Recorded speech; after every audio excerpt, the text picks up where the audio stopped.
नमस्कार, Asian public TV में आपका स्वागत है। मैं हूं डॉक्टर शेषर उपाध्याय।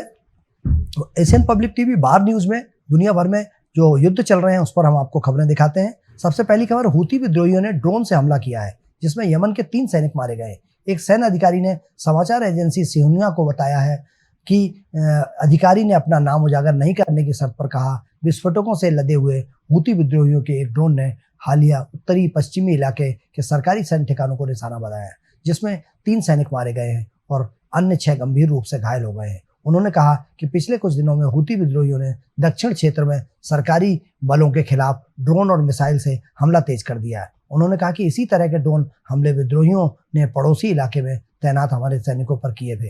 कोई हताहत नहीं हुआ था। गौरतलब है कि हूती विद्रोहियों ने अपने पहले दक्षिण पूर्वी प्रांत हैरडरमौत के में सरकारी बलों के नियंत्रण वाले एक तेल बंदरगाह पर ड्रोन से हमला किया था। इस हमले के बाद यमन के प्रधानमंत्री मोइनी अब्दुल मलिक ने कहा कि हूती विद्रोहियों की बढ़ती हिंसा युद्धग्रस्त अरब देशों के शांति प्रयासों के लिए खतरा बन रही है।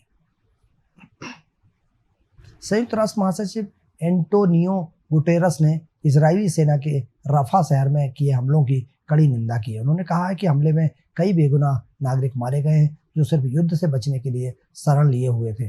उन्होंने कहा कि अब यह आतंक खत्म होना चाहिए। हाल ही में इजराइल के रफा पर किए गए हमले में 45 लोगों की मौत हुई है, 200 अन्य घायल हुए हैं। सोशल मीडिया पर साझा एक पोस्ट में यूएन महासचिव एंटोनियो गुटेरस ने लिखा कि मैं इजराइल की कार्रवाई की कड़ी निंदा करता हूं, जिसमें कई बेगुनाह आम नागरिक मारे गए हैं जो सिर्फ युद्ध के हालात में शरण लिए हुए थे।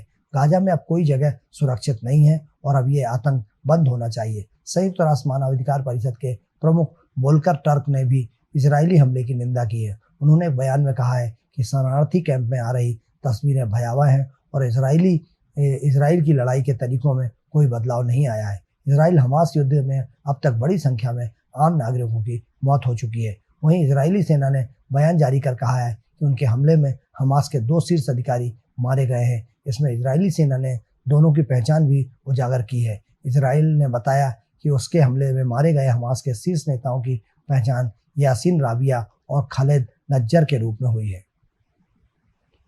रूस और यूक्रेन के बीच जंग को लेकर करीब 2 साल हो गए हैं, मगर अब भी युद्ध की तपिश कम नहीं हुई है। रूस का यूक्रेन पर हमला लगातार जारी है। रूस यूक्रेन जंग कब तीसरे विश्व युद्ध की चिंगारी बनकर भड़क जाए कोई नहीं जानता है। हालांकि पोलैंड ने एक बयान देकर रूस यूक्रेन जंग में घी डालने का काम किया है। वहीं वजह है कि अब रूस ने अमेरिका को वर्ल्ड वार की धमकी दी है। रूस के पूर्व राष्ट्रपति दिमित्री मेदवेदेव ने कड़ी चेतावनी दी। उन्होंने कहा है कि यूक्रेन में रूसी ठिकानों पर कोई भी अमेरिकी हमला तीसरे विश्व युद्ध को जन्म देगा। पूर्व राष्ट्रपति दिमित्री मेदवेदेव अभी रूस की सुरक्षा परिषद के उपाध्यक्ष हैं। उन्होंने पोलिश विदेश मंत्री सिकोरस्की की टिप्पणी पर यह बयान दिया है। पोलिश विदेश मंत्री ने दावा किया है कि अगर मॉस्को ने यूक्रेन में परमाणु हथियार का इस्तेमाल किया तो अमेरिका रूसी ठिकानों पर हमला करेगा। सोशल मीडिया मंच एक्स पर पोस्ट कर पूर्व राष्ट्रपति मेदवेदेव ने पोलैंड के विदेश मंत्री की आलोचना की है। उन्होंने कहा कि जाहिर तौर पर उन्होंने अपने आकाओं को डराने का फैसला किया है।